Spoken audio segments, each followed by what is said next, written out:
Second Corinthians chapter 9 and verse 8. And God is able to give you more than you need, so that you will always have all you need for yourself and more than enough for every good cause. We read from the Good News here. He's able to give you more than you need, and you will always, watch this, you'll always have more than enough for yourself and every good cause, Quinn. Watch this. Everybody talk back to me and holler out and say, blessed to be a blessing. All right. Now, the church of Jerusalem was experiencing, Diane, a financially difficult and depressive season. It was so tough and so tumultuous until the basic needs of the believers were perceived as luxury. A great famine had hit the land of Palestine, and it was so devastating until many of the believers were deprived of their livelihoods. They lost their job, their dwellings, and their stability. This great drought, which was similar to the one we saw in California a few years ago, resulted in a famine, and many of the Christians of Jerusalem suffered because they did not have enough to eat. When this word got to Paul, he determined that the churches in the Gentile communities or regions would participate in a relief fund for Jewish Christians. He thought it would be a marvelous way, watch this, to express the oneness of the body of Christ and to break down the wall between Jews and Gentiles. So everywhere he went, Paul encouraged the Gentile Christians to sow a seed into the Jewish Christians. Now watch this important, Deacon Sapp. Because when you look at Paul and his relationship to the churches in the Gentile regions, his assignment was clear. Let's go impact the world by blessing believers. I need you all to get this, because here's where a lot of people are missing life. Far too many of us live selfishly or self-contained. We allow RJ and Tashaleen our personal crises to close us off to being a blessing to other people. Churches become so self-absorbed in their own projects and their own initiatives till they don't understand that if you only seed into yourself and never sow into others, you cut off the blessing of God, because you can't be your soil and operate and control your seed. Seeds have to always leave your hand to count. In far too many cases, we allow life, Christine, to cut us off, and we selfishly live daily consumed by our own personal issues and needs. A ministry can become selfish and never bless anybody. The danger of that is you sacrifice your future because you don't understand your future is tied to your seed. Paul says to them, I need you to help. So in 1 Corinthians chapter 16, everybody turn there real quick. He gives instructions to them about this offering. This is the second letter he writes to Corinth. Listen to what he says. 1 Corinthians 16. It's going to be a quick Bible study. Watch this. Now concerning what you wrote about the money to be raised to help God's people in Judah, you must do what I tell the churches in Galatia to do. Every Sunday, 7:30 Holland. Y'all ain't said jack. Every Sunday, each of you must put aside some money in proportion to what you've earned. Save it up so there will be no need to collect money when I come. In other words, whenever you come together, you ought to be setting aside money or resources to be a blessing to somebody else. Everything can't be about the light bill and the water bill. Something has got to be about blessing people at Clara White and people who are struggling and children. We've got to make sure that we become a ministry and we become individuals that sow into other people. Now, Geraldine, this is a tough lesson because they heard this in 1 Corinthians, but they never did anything. They became slothful and distracted. So, Brace Taylor, Paul writes 2 Corinthians chapter 8 and chapter 9. This is his fourth letter. He wrote 4 letters in the 2 books.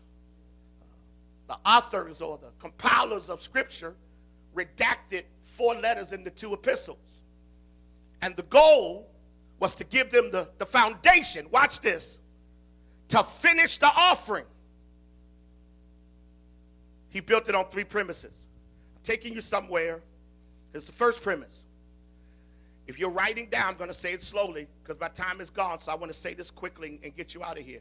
The first premise was that God sovereignly expresses his generosity by empowering us to sow and then creating out of obedient sacrificial sowing undeniable evidence called harvest. Wake up, don't you miss this. Because I need you all to catch this.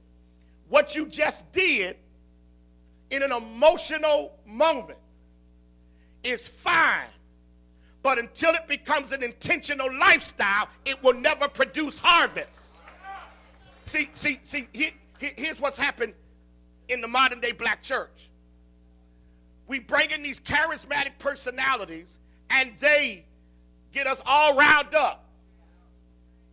And then we run up here and drop money in the bucket. Then we go home, we say, okay, it's about to blow up. And here's, Felicia, what you missed. Until you develop, Kanita, a lifestyle of generosity through sowing,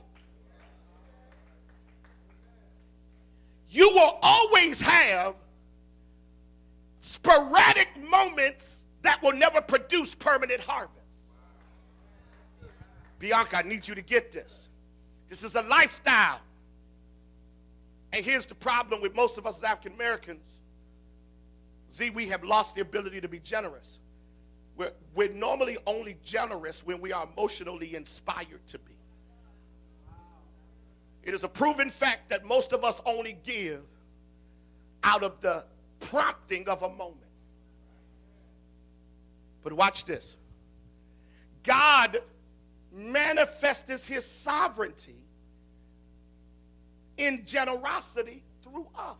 So Jacoby, watch this. God is expressing his sovereignty through your work by letting your work be his heartbeat to the less fortunate.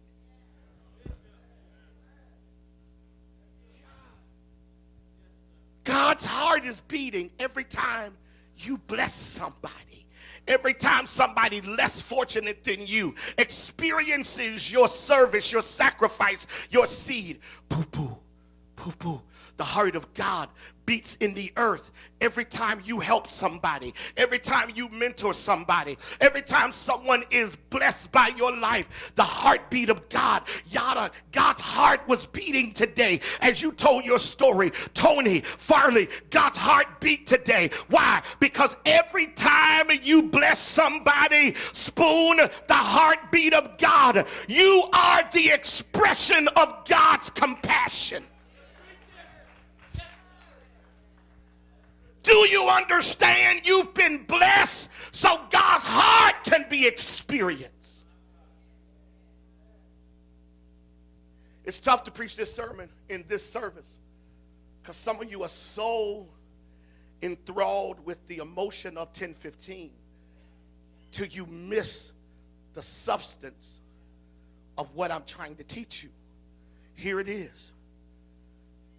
God gives you harvest when you give him a life that he can beat his heart through.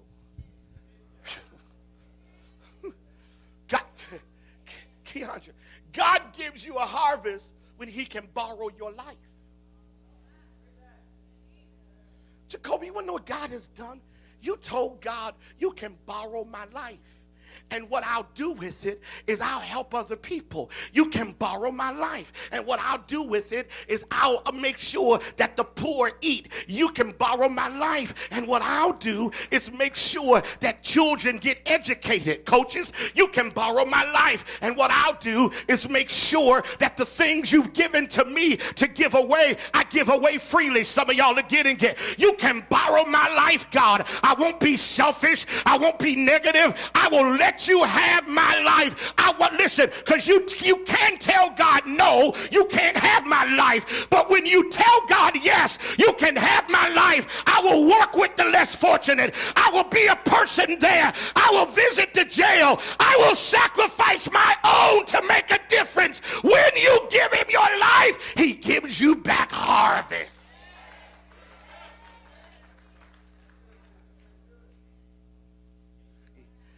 Yes, he gives you harvest. You wonder why the harvests are so few and far? It's probably because your seed sowing isn't consistent. Here's the second premise. The purpose of sowing and the recipient of our sowing is the activity of a generous God. The purpose of sowing and the recipients of our sowing. Harold, Annette, I don't determine who I sow into. So I can't always not give it to you just because I don't like you. Which means the person who sows can't be racist nor sexist. You can't hate people with HIV. Because God may cause you to sow into HIV. You can't be a racist. And the problem with the church is we're so monolithic racially till the only time we come together is for show and never for substance. I can't determine who I sow into. I can only be led to sow by who I'm called to sow into. Which means, you got to get over your tendency to think you better than folk just because you ain't presently in their situation. Can I bless 5 of you and tell you the only reason you ain't there is because for some unknowing, unexplainable reason, he just didn't let you get there. But most of us in here has been one bad season away from being homeless. We've been one bad season away from living in a car. We got some members who've been in shelters. They can tell you, I ain't messed up. I ain't jacked up. I just had a bad season. And that's why you better be careful how you treat folk, because you may be closer to their situation. And God is so crazy, he'll make the first last and the last first. So you better keep your mouth off people that are going through a situation, because your assignment may be to help them, not to look down on them. I've learned a closet full of clothes can't feed your babies when you ain't got no money. And some of you have spent your life buying clothes, and when it gets tough, ain't no value to it.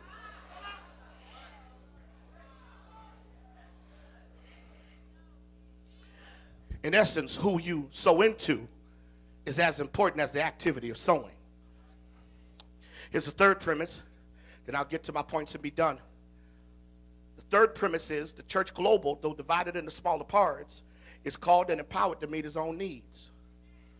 One of the biggest mistakes of the modern day church is we compete against each other without understanding that our goal should be to help each other by sowing into each other so the playing field becomes equal.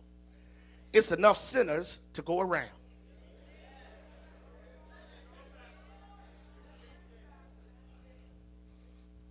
The reality is that the church global, that's why it's dangerous for you to only think that the church you go to is the only church out here.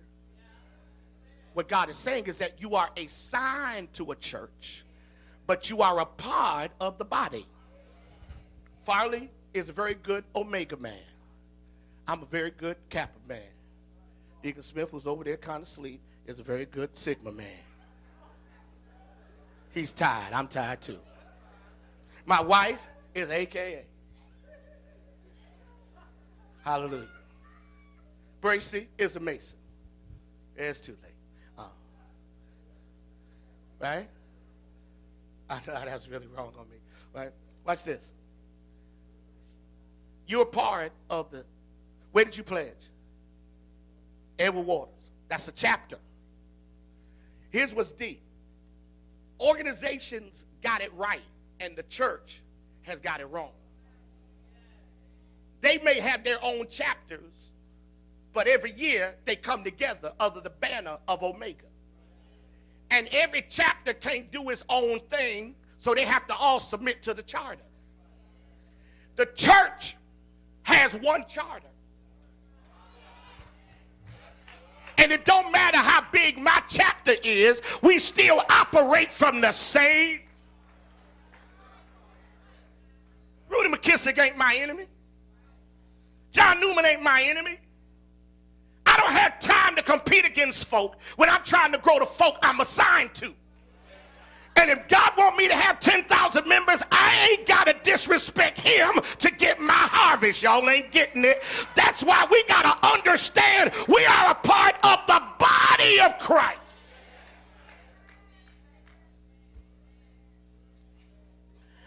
So Paul says then a couple of things, and I'm done. Here it is, 2 Corinthians 9. Let's go back. I'm going to give you 2 points, and I'm going to be done. We'll be out of here in 15 minutes. Watch this. Then y'all can go spend the rest of your day doing whatever it is y'all do on Sundays that I do not want to know about. Thank you, Eric. Watch this. Here's the first thing. And this is probably one of the most important things I'm going to say. The needs of believers within the body must become both the passion and responsibility of believers who are blessed. The needs of believers within the body must become both the passion and the responsibility of believers who are blessed. Okay, I'm going to say it again. The needs of believers must become the responsibility, must become the passion and responsibility. Everybody turn to Isaiah 58. Isaiah 58. I've gone old school on y'all and went back to a Bible. Thank you, Anthony. You're such a good guy. Watch this. Isaiah 58, verse 8. Verse 6. You ready? In a couple of weeks, I'm going to do a sermon on social justice. Because my attitude is, unless you fighting for the oppressed, you end up becoming what you don't fight for. You'll catch it in a couple of weeks. Watch this. Verse 6. The kind of fasting I want is this. How many of y'all have ever fasted? Let me see the hands. Anybody ever try to fast? Let me see your hands high. Good. Hands down. Watch this. The kind of fasting this God talking. The kind of fasting, Shep, I want is this. Remove the chains of oppression and the yoke of injustice. Let the oppressed go free. Share your food with the hungry. Open your homes to the homeless poor. Give clothes to those who have nothing to wear, and do not refuse to help your own relatives. Then my favor. Jesus, man, I thought y'all was gonna get happy. I mean, you guys normally dance when I tell you it's your season. Now let me tell you how to get real favor. I gave you a sign to set you up because I knew this sermon was coming. So let me tell you how you get favor. You don't get favor because you jump, run, and shout. You get favor because you start being a blessing to other people. Then my favor will shine on you like the morning sun. Your wounds will be quickly healed. I will always be with you to save you. Watch this, Cassandra. My presence will protect you on every side. When you pray, I will answer. Maybe, Lamont, our prayers are held up because our hearts are closed, which makes our hand closed. But when I open my heart by opening my hand, then God opens his heavens and releases down to me what I need to live abundantly beyond the constraints of my life. Y'all ready, Sierra? Major revelation, Brianna? You ready, Brittany? You ready? Here it is. When you open your hand and bless other people, Shantae, here's what God does. He stops your struggles Y'all don't even know when to holler. Angelica and Joseph, he stops you. I know you're going, but no, Pastor, no, you don't get it. Because the moment you start to bless God, God starts to partner with you, and he starts to position you so your resources now are anointed to be a difference maker and not simply to massage your ego. You got it, Tara. So the moment you start blessing other people, God starts blessing you.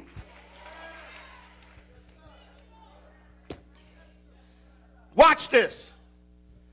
So you telling me, God, my prayers being answered is tied to how I treat people less fortunate than me?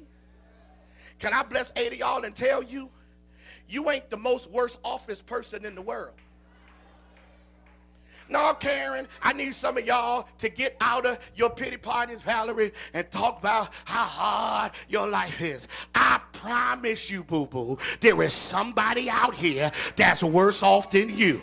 Oh, you can sit here all day and act like your life is all jacked up. Then maybe if you start blessing somebody else, maybe you'll see a turnaround. Sometime in your struggle is when you get your greatest victory. When you open your hand and your heart, God opens the heavens.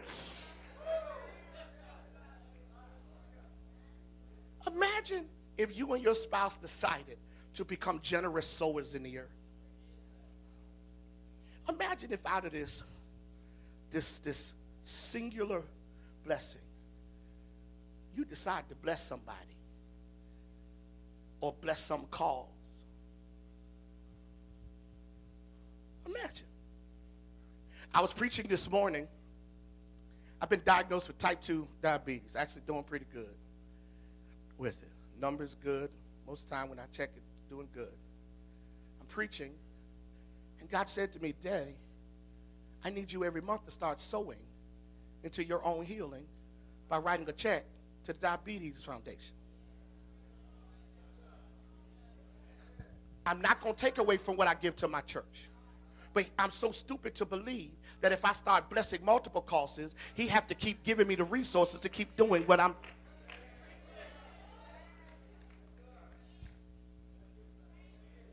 How many times have you needed God to bless you, but you had no seed in the ground?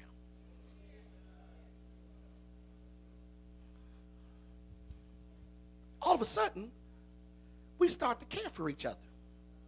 Everybody turn to 2 Corinthians chapter 8. Let me show you this on my way, and I'm only going to give you one more point.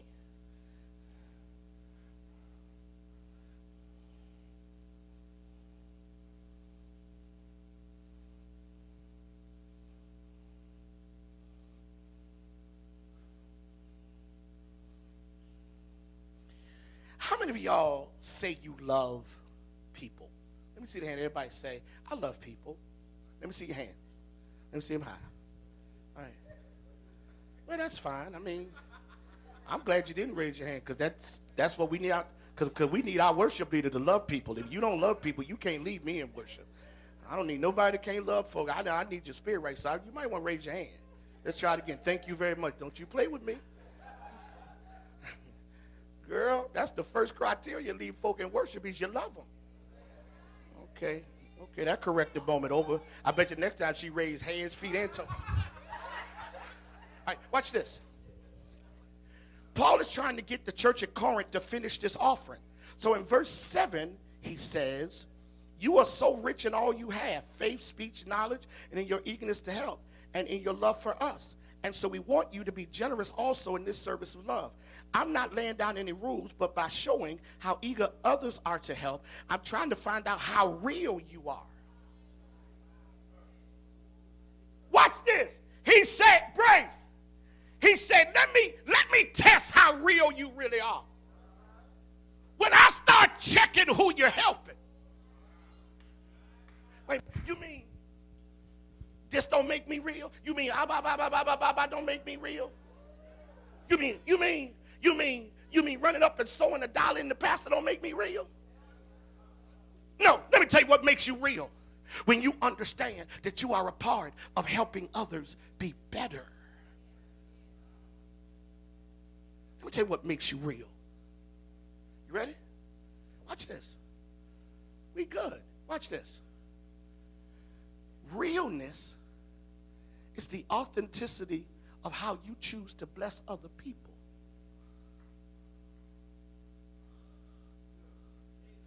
God, thank you for the test I just passed. Realness is your ability to see what's in your hand as ministry for somebody's empty hand. Someone walks in with nothing. What if God had stagger in here? An alcoholic, dirty, filthy. And you dressed up in your Sunday going to meeting stuff. And they sit next to you.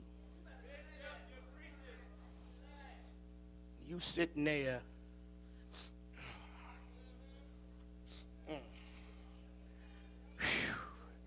And then you pick up your phone and text your girlfriend. Girl, I don't know who this is. Sit next to me. They need to shower. And then all of a sudden, First Lady, God said, look behind them. And you see wings.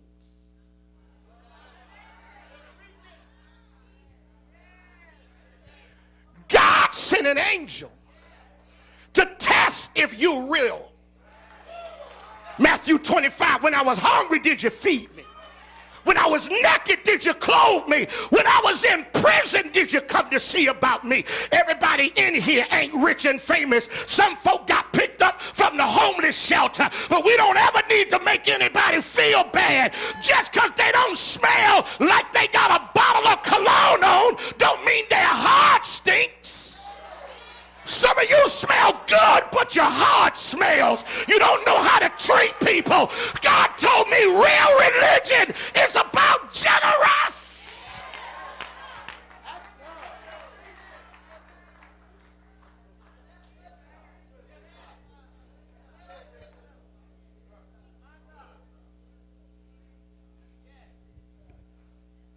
When I was naked, I had been working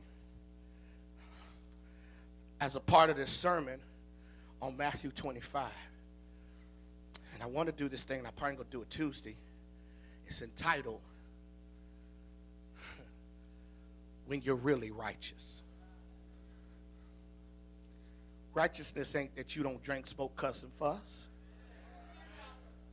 Righteousness is when he can trust you to treat people kindly. I'm so sick of sanctimonious, arrogant believers. I'm so tired of folk running around here talking about you wrong and sick, sin, and you ain't no good, and get your life together and live holy, and they got more crap in their life than anybody else. You better be careful, because sometimes you just playing religion, but when you're real, you understand that sometimes people make mistakes, and you gotta love them in spite of the mistake, because if it had not been for the Lord that kept us, we would be in the same place.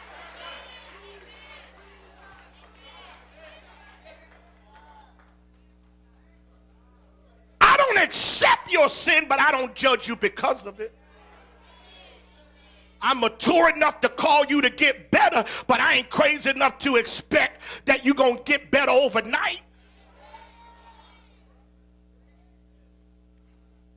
The kindness of the believer comes from generosity. Let me close.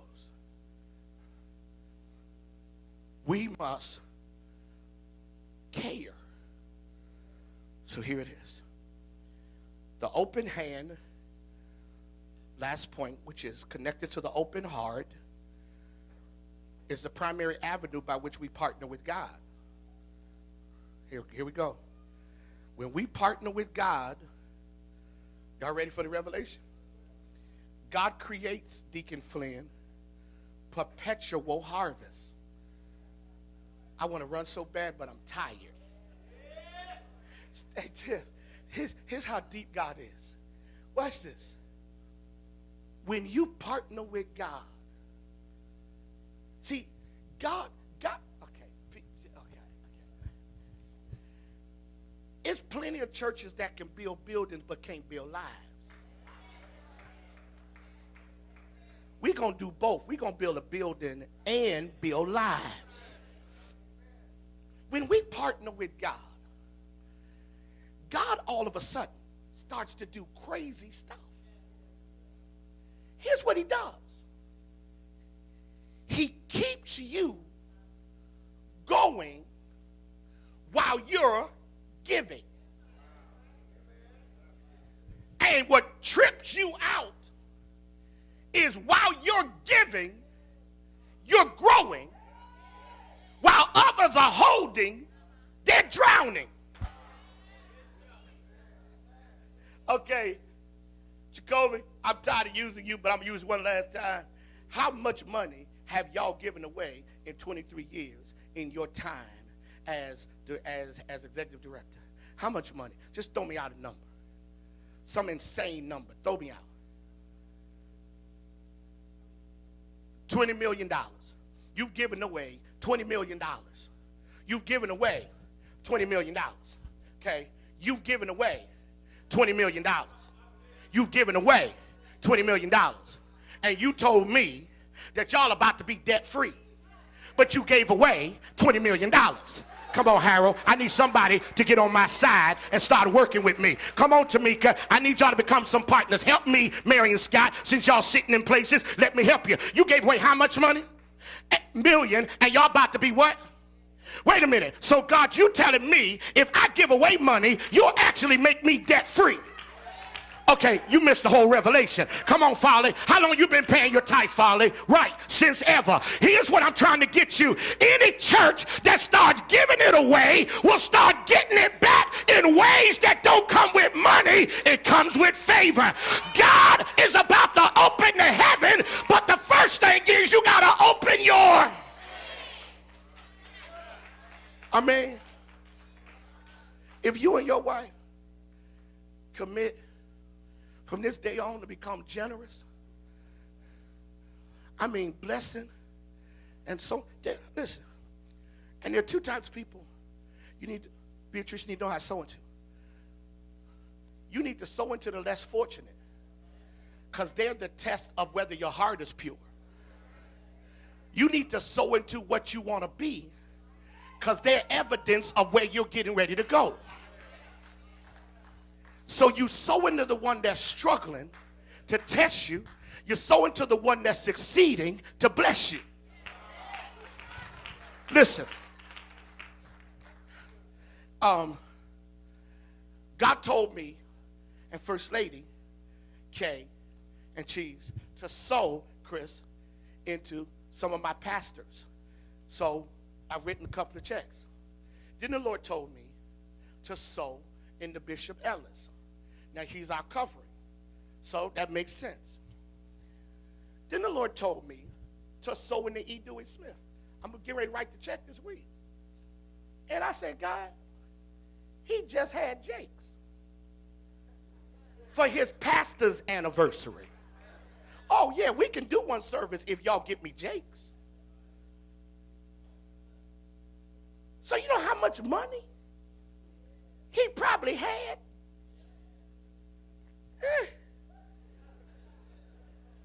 Because they took up an offering. Then he just preached for the Pastors Leaders Conference. Them checks right there. And then God tell me to sow into him. Where my check gonna go? But God said it ain't the amount. It's the obedience. I need you to get this.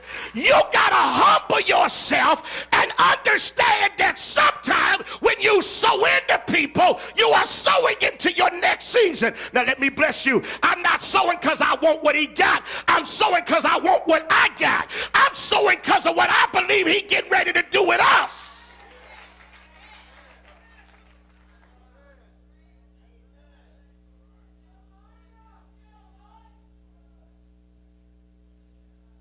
That's why you can't be a hater and you can't be envious. Because sometimes God gonna have you sow into people who just drove up in a Mercedes.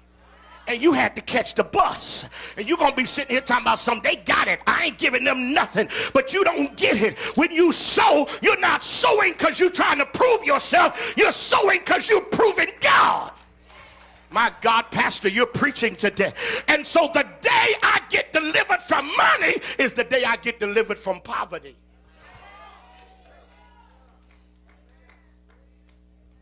Watch this. 2 Corinthians 9:8. I'm done.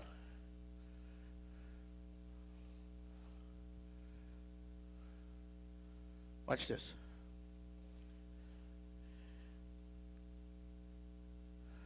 And God is able to give you more than you need so that you will. Thank you, Deacon Reddick. And God is able to give you more than you need so you will. Watch this, Sister V. And God will give you more than you need so you will. Do you understand you can go into a season where your hand ain't never empty? Okay, I want to do something real crazy. Baby, give me some money. It don't matter. Watch this. Give me some money. Watch this. Let me tell you how deep God is. Watch this. Just come here, Alexis. No, give me about 5 or 6 bills. It don't matter. Yeah, give me about 5 or 6. And you hold them in your hand. There you go. Just get some more. I like that. Just keep on going. How much? Where you get all that money from? Ooh, my wife got money. Now, understand. This comes back to me. It's an illustration. Okay, you in college, so you know what illustration means. You know what? We're going to make this easy. I'm going to have you stand right here. Yeah, I know where to end this illustration at with me. You ready? This how deep God is. First lady is God. Alexis is us. You ready? Put that in her hand. No, one in her hand. Watch this. Alexis decides to bless me. Go. Now, keep going. Keep going.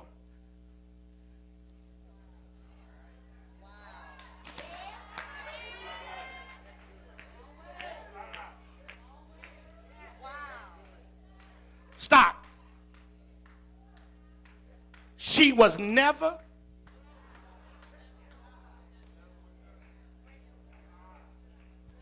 Sandy until you guys start giving stuff away again. I mean, Henry, really understanding that for all of us educated, blessed folk, for all of us business folk, for all of us that got $1 more to our name, for all of us that God has blessed in spite of us, Samia, then what you start doing is you become a conduit. And I've discovered that, watch this, you ready, Sap, you ready, Gina? If anybody ought to give to the Ronald McDonald House, if anybody ought to be a blessing, it ought to be y'all. If anybody ought to be blessing people with high blood pressure, it ought to be y'all. If anybody ought to be helping Clara White, it ought to be us. Why? Because many of us know what it feels like when you don't have enough money to pay attention. But God, we thank you.